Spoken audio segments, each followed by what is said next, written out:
Hey everyone, welcome to another episode of the Marketing Botics podcast. Okay, so sales are not the most important thing that you need in your business.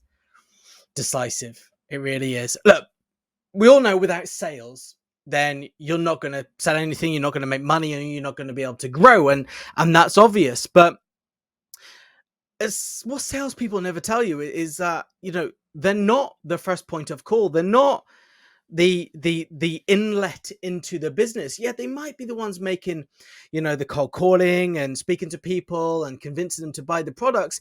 But in 2023, sales is harder to make now without establishing yourself and your brand than it's ever been before.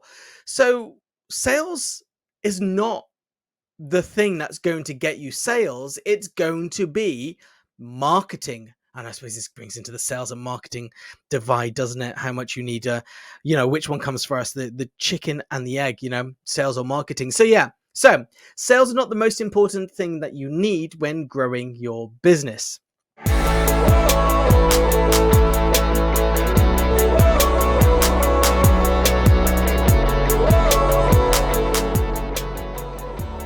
Okay, so let me break this down a little bit more. Everyone keeps saying, oh, I want sales, I need sales, I need sales. What you need more than sales is leads. Seriously, you need leads more than you need sales, because if you have no leads, you have no ability to get those sales. So when you're saying, right, I need to make like 10 sales this month in order to do it, great, you need 10 sales. So without going too much into it, you probably need about 100 leads if your conversion is 10% of the people that show an interest in your product. So you're not just after 10 sales, you're after actually 100 leads.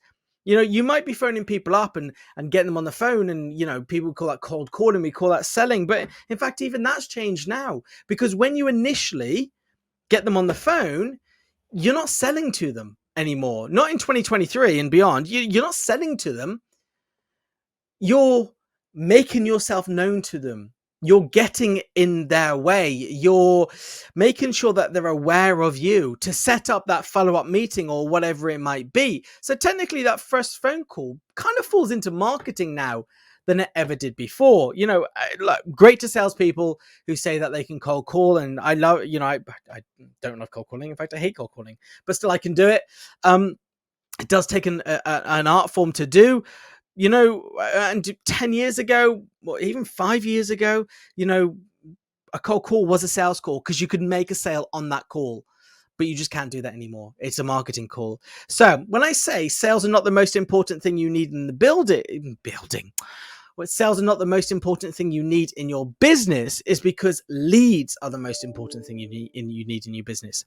And you need to have a whole structure in order to work out how many leads you actually need. And that's why we always recommend a CRM. That's why we sell a CRM. And a marketing tool is because you need to have these stats available to you. You need to make sure that you have the ability to understand how many leads you have in order to make sales. And look, the amount of sales you make does fall on to your ability to sell. If you are not a confident closer, then your sales conversion might be down at 3-4%, which means that in order to make one sale, you need 300-400 leads coming in through the business. It's not right, is it? Yeah, I think that is. Yeah. Where if you are a confident closer and you can get 20%, in order to make one sale, you need 20. My math's not right, but you get the point. Actually, I was good at maths, but I'm confusing myself there. If you're a better closer, so it comes down to the amount of leads that you get. The amount of leads will reflect based on how much of an ability you have to close those leads and turn them into sales. But when it comes to leads, getting those leads comes down to how well you can market. And it comes down to your messaging and your visibility to both of those. I was listening to someone this morning, I can't remember who it was actually. And they said it comes down to messaging.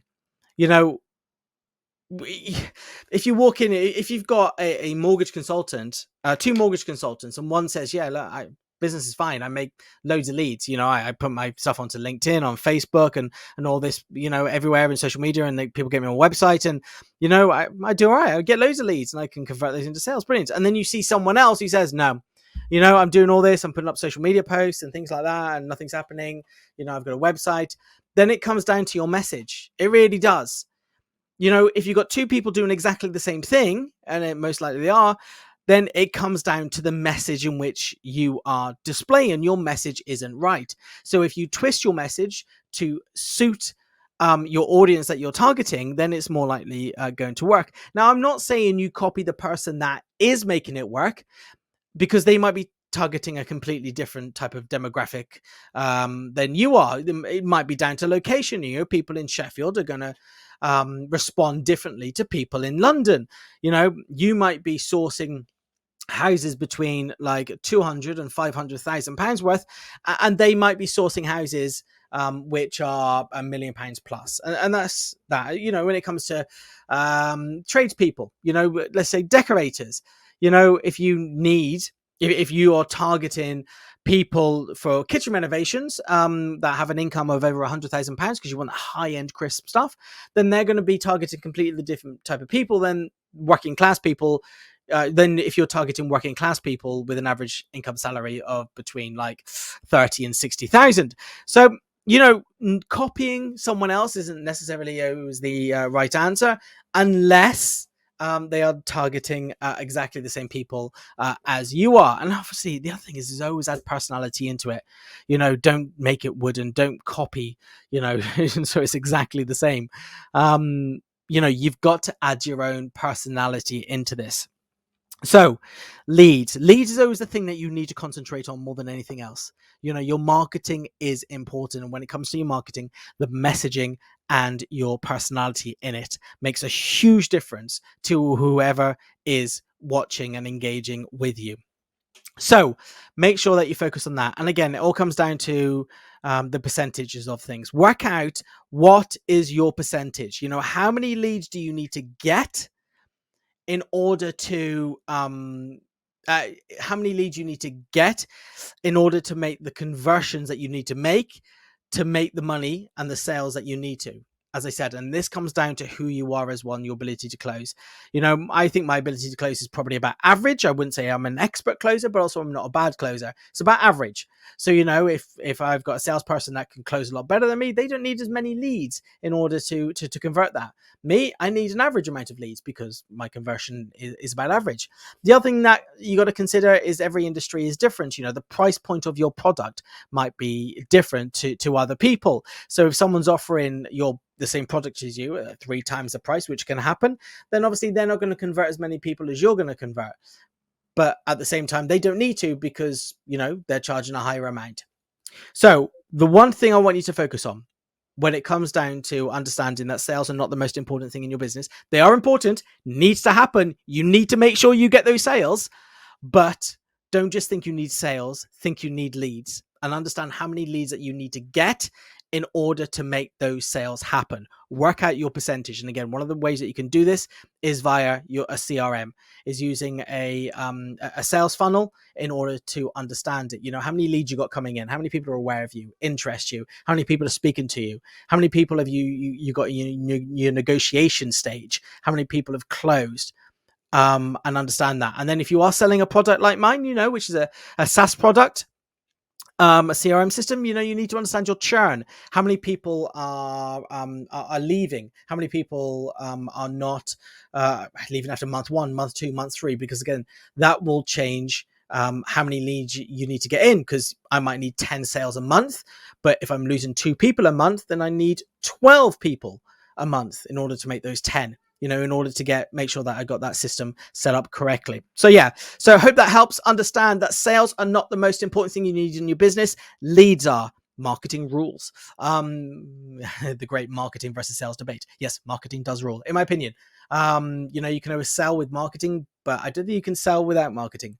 You can always market into sales. You can sell with market. Yeah. So if you market, people can buy just from marketing. But I always think sales now needs an element of marketing. I think marketing for me is the most important thing. And again, I wouldn't like to eat it out with a salesperson, and because they'll probably negotiate the hell out of me and have me end up being convinced that they were right and I was wrong. But yes, sales is important, but leads are the most important thing, and understanding how many leads that you need to make it work. Hope that makes sense. Any questions, please do let me know. Again, if you're watching on podcast, please like my podcast. You got Spotify, you got Amazon, and you got Apple. And again, if you're watching on YouTube, please follow me. I appreciate all the follows, and let's raise this brand together.